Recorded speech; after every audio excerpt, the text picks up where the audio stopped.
इस वीडियो में आपको बताएंगे कि सुरभि ज्योति का शादी के बाद अपने हस्बैंड से अलग कमरे में रहने का क्या डिसीजन है और ये सब क्या स्टोरी है। लेकिन उससे पहले अगर आपने चैनल को सब्सक्राइब नहीं किया तो चैनल सब्सक्राइब कर लें और बेल आइकन पर क्लिक कर दें। जैसा कि आप सब जानते हैं कि दुनिया जितनी इवॉल्व होती जा रही है उतनी ही प्रॉब्लम्स भी बढ़ते जा रहे हैं। जहाँ बहुत सारे कपल्स ये चाहते हैं कि वो हमेशा एक दूसरे के साथ रहें, वहीं अब लाइफ में एक प्राइवेसी नाम की ऐसी चीज आ गई है जिसे सोचकर सब ये चाहते हैं कि अब वो साथ भी रहें और अलग भी रहें। और सुरभि ज्योति ने इसी को लेकर एक रिवीलेशन किया है।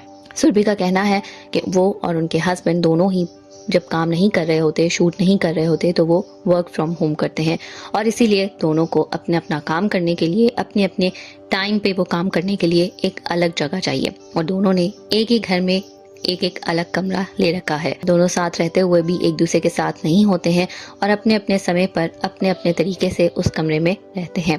सुरभि का कहना था कि उनके हस्बैंड भी वर्क फ्रॉम होम करते हैं और मैं भी, और हम जब शूटिंग नहीं कर रहे होते तो हमें घर में रहना ज्यादा पसंद होता है और हमें बाहर घूमना पड़ना पसंद नहीं। इसीलिए हमने दोनों ने एक डिसीजन लिया और वो म्यूचुअल डिसीजन के बाद हमने ये डिसाइड किया कि हम दोनों एक साथ रहते हुए भी अलग अलग कमरे ले लेते हैं ताकि हम अपने तरीके से अपने अपने कमरे में रह सकें।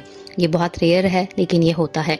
उनका कहना था कि मेरे पास मेरा अपना कमरा है, मेरी कबर्ड है, मेरा वार्डरोब है, मेरा वॉशरूम है और सबसे बड़ी चीज मेरी स्पेस है, जहाँ पर जैसे मेरा दिल करे मैं वैसे रहती हूँ। और इसी तरह उनके पास भी उनका अपना कमरा है। वो अपने कमरे में रहते हैं और मैं अपने कमरे में रहती हूँ, लेकिन हम फिर भी साथ हैं। सुरभि का कहना था कि हमने ये दोनों ने मिलकर खुद डिसाइड किया है और हम ये नहीं कह रहे कि यही एक तरीका है स्पेस देने का, लेकिन इस तरह हम एक दूसरे को स्पेस भी दे देते हैं और एक दूसरे के साथ भी रह लेते हैं। आजकल के दौर में ये सब चीजें बहुत कॉमन होती जा रही हैं कि साथ रहते हुए भी लोग साथ नहीं रहते हैं और इस तरह की बातें बहुत सारे और भी बॉलीवुड सेलिब्रिटीज के बारे में भी सुनी जा सकती हैं। Okay, in our house, we have our separate rooms. That is also out of choice because he lived on his own, alone, for most of his life. Same with me.